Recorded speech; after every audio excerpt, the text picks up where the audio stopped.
UP part 1 लेके आई बनी कि यूपी के बतिए अलग बाटे बबूनी, जोगी महाराज बाणे जमुनी नगरिया के रामाय बधक बाग बग बग बाटे बबूनी। यूपी के बतिए बैठ कबो ढोलक पिता बैठ कबो ढाबा, तनिको ननी मन ढंग बाटे बबूनी।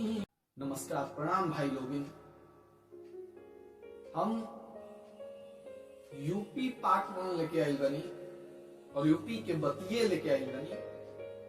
एक बहुत सारा भाग भी आई दुआ सब अगर पसंद करम कि यूपी के बतिये अलग बाटे बबूनी। यूपी के बतिये अलग बाटे बबू। यूपी के बतिये जोगी महाराज बाणे जमुनी नगरिया, साधुआ संतन के पोसल डगरिया। जोगी महाराज बाणे जमुनी नगरिया, साधुआ संतन के पोसल डगरिया। बम बम बम करस भोला भंडरिया, अवधक बाग रामाय बधक बाग बग बग बाटे बबूनी। यूपी के बतिये अलग बाटे बबूनी। यूपी के बतिये का तुम चिलालू कि यूपी में काबा बैठ कबो ढोलक पीटा बैठ कबो ढाबा। का तुम चिलालू के यूपी में काबा बैठ कबो ढोलक पीटा बैठ कबो ढाबा।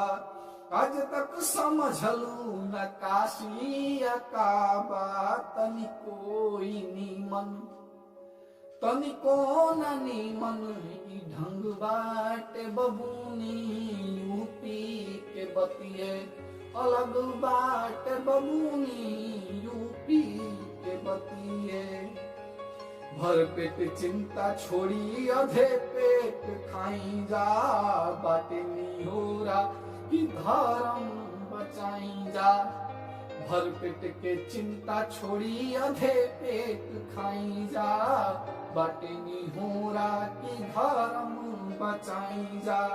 जीत दिलाई नाही महफिल लुटाई जा, हर ले के चाहत में जग बाटे बबूनी। हर ले के चाहत तो जग बाटे बबूनी।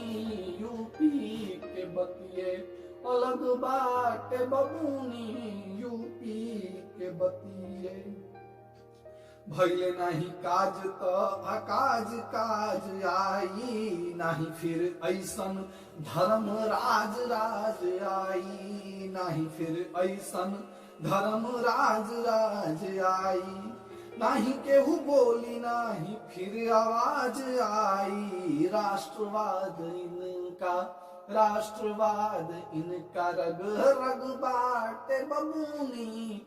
यूपी के बतिये अलग बाटे बबूनी।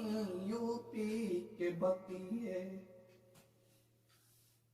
नमस्कार, प्रणाम। अगर सबके अच्छा लगे तो सब्सक्राइब करें, लाइक करें और शेयर करें।